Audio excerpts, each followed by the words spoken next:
சத்சங்கம் ஒரு மனுஷா ஒரு நல்ல நிலைக்கு வர்றதுக்கு இந்த சத்சங்கம்ன்றது தேவை. சங்கம்னு சொன்னா தொடர்பு, சங்கம்னு சொன்னா கூட்டம். அந்த தொடர்புங்கிறது நமக்கு எதோட ஏற்படும்?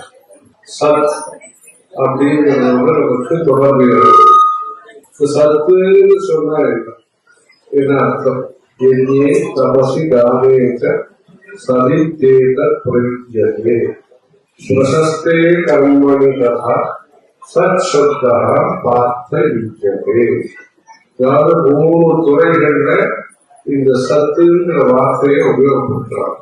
யஜ்ஞே யாகங்கள், ஹோமங்கள், பூஜைகள், தபசி தபஸ் பண்றது, மௌனமா இருக்கிறது, உபவாசத்தோடு இருக்கிறது, விரதங்கள் அனுஷ்டானம் பண்றது, இந்த மாதிரி விஷயத்திலையும் சத்து அப்படின்னு வார்த்தையை சொல்றாங்க.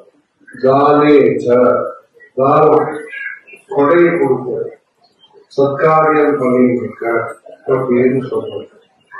இந்த ஊர்ல சத்காரியம் பண்ற அப்படின்னு சொல்லும் பொழுது கொடை வள்ளல் அப்படிங்கிறதுலாம் சத்து. பிரசஸ்தே கர்மணி ததா, எது மக்களால் ஏற்றுக்கொள்ளப்பட்டது அப்படின்னா, மக்களால் ஏற்றுக்கொள்ளப்பட்டதுன்னு சொன்னா ஏதோ 1000 பேர் சேர்ந்து கையெழுத்து போட்டு கை தட்டி சொல்றான்னு அர்த்தம் இல்லை. இன்னைக்கு சொன்ன மக்களால் ஏற்றுக்கொள்ளப்பட்டதுங்கிற அர்த்தம் இல்லை. இன்னைக்கு கூட்டம், மக்கள்னு சொன்னா இன்னைக்கு அர்த்தம் கூட்டம்னு அர்த்தம்.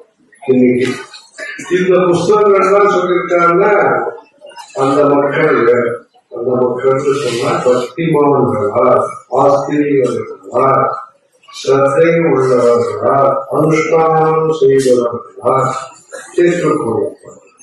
பிரசஸ்தே கர்மணி ததா, நல்லவர்களால் உயர்ந்தது, உத்தமமானது, உபயோகம் உள்ளது என்று ஏற்றுக்கொள்ளப்பட்ட காரியங்களை சத் என்ற சொல்லினால் நாம் அழைக்கிறோம்.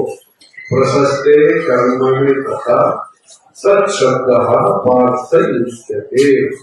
அது பொருத்தமான அந்த சத்துங்கிற வார்த்தை அதுக்கு.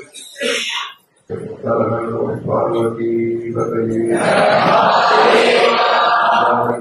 காந்தஸ்மரணம்